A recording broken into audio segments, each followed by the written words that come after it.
Alaikum. Good evening, ladies and gentlemen. Welcome to this live. I know you guys are waiting because it's late, very late. I know বাংলাদেশে সবাই তো ঘুমিয়ে আছে, but আমি এখন manage করতে পারলাম সময়টা। তো আসি আপনাদেরকে একটু খবর দেওয়ার জন্য। বিশেষ করে international affairs is my favorite subject. I like to talk about international affairs all time. That's what I follow. That's what I watch. That's what I explain. That is what I assess. And what exactly. So দেখেন, international পার্সপেক্টিভে আমি আমার বক্তব্যগুলো আমি দিয়েছিলাম আপনাদেরকে। আজকে আমি আবার বলি, দেখেন আমার বক্তব্যটা কতটা অ্যাকুরেট। আমি যে কথাগুলো বলি মনে হচ্ছে যে যুক্তরাষ্ট্রের ট্রেজারি মিনিস্টার বা সেক্রেটারি, অর্থাৎ আমি যদি বলি যে যুক্তরাষ্ট্রের ট্রেজারি সেক্রেটারি এক ধরনের অর্থমন্ত্রী যুক্তরাষ্ট্রের, উনি যে বক্তব্যটা দিয়েছেন সেটা আমি আপনাদেরকে দেখাই। এই কথাগুলো আমি বারবার বলি। আপনারা যারা নিয়মিত আমাকে দেখেন, এই মুহূর্তে যারা আমার সাথে যুক্ত হয়েছেন এরা নিয়মিত, বিকজ এরা এই সময়টাতে থাকেন, এরা দেখেন, আমি জানি। আমি আপনাদেরকে বলি, যুক্তরাষ্ট্র এবং ভারতের সম্পর্কের চরম অবনতি করেছে। পরিস্থিতি এমন দিকে যাচ্ছে, হয়তোবা, thank you so much, I know you are there, ভারতীয় অর্থাৎ মার্কিন স্যাংশনের মুখে পড়তে পারে ভারত। এই কথাটা কিন্তু আচ্ছা আমি করব, এই কথাটা কিন্তু এখন বলাই যায়। কেননা প্রেসিডেন্ট ট্রাম্পকে যদি অ্যাংরি করে, if he gets angry, there will be a consequence for India, and that was exactly happening. এবং আমি ইন্টারন্যাশনাল অ্যাফেয়ার্স বা আন্তর্জাতিক সম্পর্ক বা পলিটিক্স নিয়ে আমার মানে প্রিয় যে সাবজেক্টটা, এটা নিয়ে আমি অনেক সময় বক্তব্য দিয়েছি, এবং এটা যে কতটা অ্যাকুরেট আজকে আমি এসে বুঝতে পারি। এবং এখানে অক্ষরে মনে ছিলাম না, BRICS will be dismantled by America. BRICS country যেগুলা ভারত এবং রাশিয়া বা ব্রাজিল সহ যারা করেছেন, এবং সাউথ আফ্রিকা যারা করেছেন যুক্তরাষ্ট্রের, এবং তারা এটার it was a project for de-dollarisation, ladies and gentleman, অর্থাৎ ডলারকে বিচ্ছিন্ন করা বা ক্ষমতাচ্যুত করার একটা প্রক্রিয়াই ছিল মূলত ব্রিক্স। এবং আমি বলছিলাম যে প্রেসিডেন্ট ট্রাম্প যেদিন ক্ষমতায় আসছেন, bricks will be in trouble because of President Trump, because you don't like that, and what exactly happening, প্রতিটা ব্রিক্সের দেশ বিপদগ্রস্ত বর্তমানে এবং ভয়াবহ বিপদের মুখে পড়েছে। এবং this is how the global power of dollar will remain same, ladies and gentlemen. So আজকের এই লাইভে let's talk about Bharat, because India is in trouble right now. আপনারা জানেন যে ভারতের সাথে সম্পর্কের চরম অবনতি করেছে যুক্তরাষ্ট্রের। প্রেসিডেন্ট ট্রাম্প 25% ট্যারিফস দিয়েছেন। যদি না আলোচনা না হয় তাহলে এই ট্যারিফস বলবৎ থাকবে, এবং এই ট্যারিফসের কারণে যুক্তরাষ্ট্রের অলরেডি সূচক আপনার এই কি বলে শেয়ার মার্কেটে, অর্থাৎ সূচকের 10 নেমেছে, এবং এক ধরনের শেপিং মানে বর্তমানে taking place right now in India, ladies and gentleman. So এগুলো নিয়ে আমরা কথা বলতে চাই আজকে। এবং একটা জিনিস আছে না, যে আপনি অন্যকে মারতে গেলে নিজের উপায় নাই, এই কথাটা সত্য। আপনি দেখেন সেটা কি, যে আপনি ভারতের, মনে আছে আমি বলছিলাম আপনাদেরকে যে দুটো সিস্টেমে বাংলাদেশে ফ্যাসিবাদ বা আওয়ামী লীগকে প্রবর্তন করা বা রিইনস্টেট করতে পারবে। Number one, if the United States government wants, if they want it, yes, if president Trump wants. এই জন্য আমি বারবার বলছিলাম না যে এমন কিছু করবেন না যেন যুক্তরাষ্ট্র বা president Trump angry, he gets angry. এটা যদিও অনেকগুলো ঘটনা ঘটেছে যে কারণে বাংলাদেশের উপরে এই ট্যারিফসের খড়গ নেমে এসেছে, এবং আমি সরকারের কেউ না জানলেও আমি অল অফ করে বলতে পারি, I can challenge the government, Bangladeshi officials, বাংলাদেশের উপরে আজকের যে যুক্তরাষ্ট্রের ট্যারিফস, এটা punishment tariff. There are many reasons Y.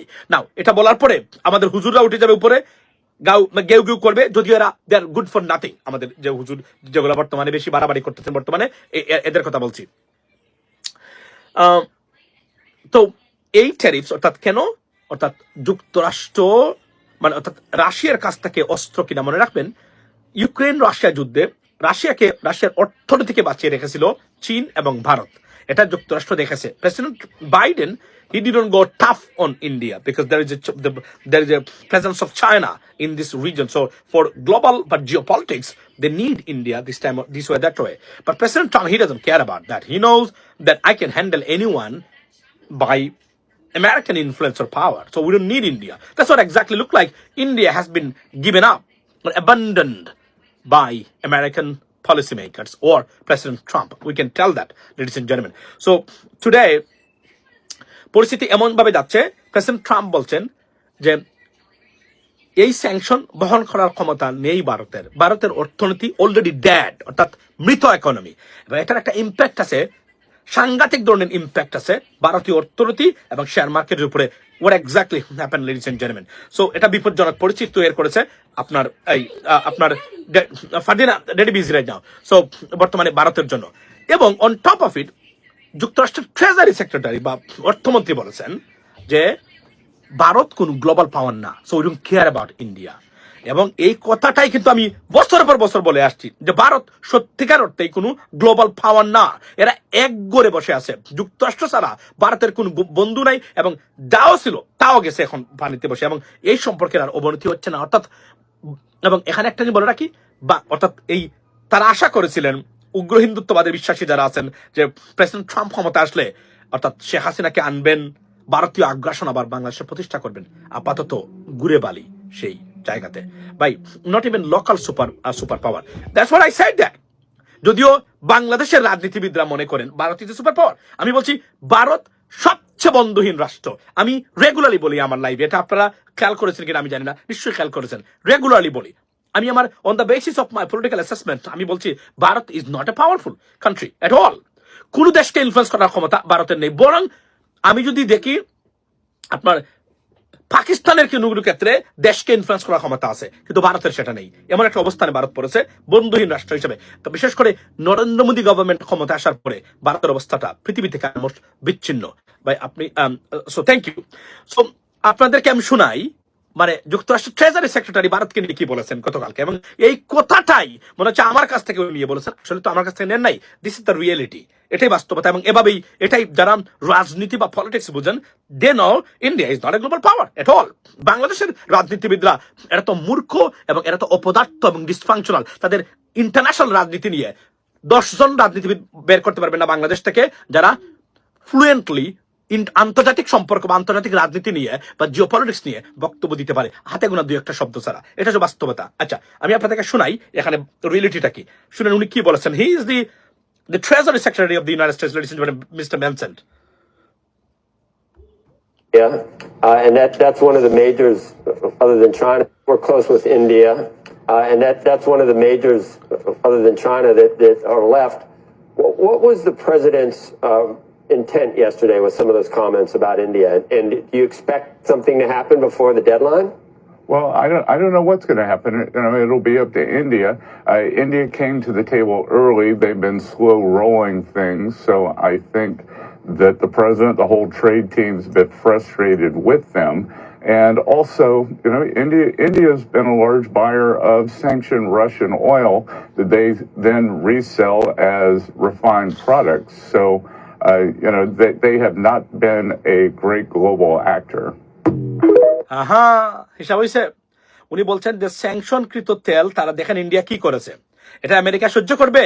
এটা আমেরিকা মেনে নেওয়াটাই it could be surprising things to me, to be honest, and that's what I've been following for a long time.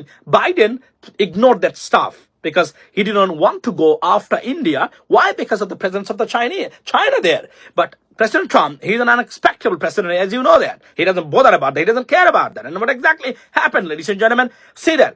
উনি বলছেন যে রাশিয়ার কাছ থেকে তেল কিনে ইন্ডিয়া দেখেন কি করেছে, তারা এই সুযোগে তেল কিনে সেই তেল আবার রিফাইন করে গ্লোবাল মার্কেটে তারা বিক্রি করে।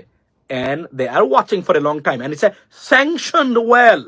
India supposed to be আমেরিকার স্যাংশনকৃত কোনো দেশ বা কোম্পানির কাছ থেকে কোনো কিনলে সেটা মানে as though মানে নিয়ম হলো you should be sanctioned too. And what exactly is going to happen if there is no successful bilateral discussion meeting and come out with a fruitful results, ladies and gentlemen? That's what is going to happen. I'm write a note, take it, put it down somewhere, right? Because this is exactly going to happen. এবং আমি বলছিলাম বছর খানেক আগে that India will pay a heavy price one day for this, when this is what exactly happening right now.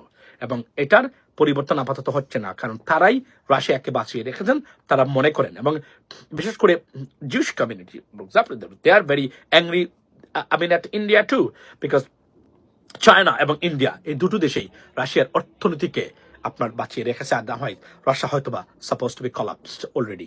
But আমি বলছি না রাশিয়ার বিরুদ্ধে, বাট আমি বলছি যে this is the reality, ladies and gentleman. So আজকে আমেরিকান গভর্নমেন্টের কাছে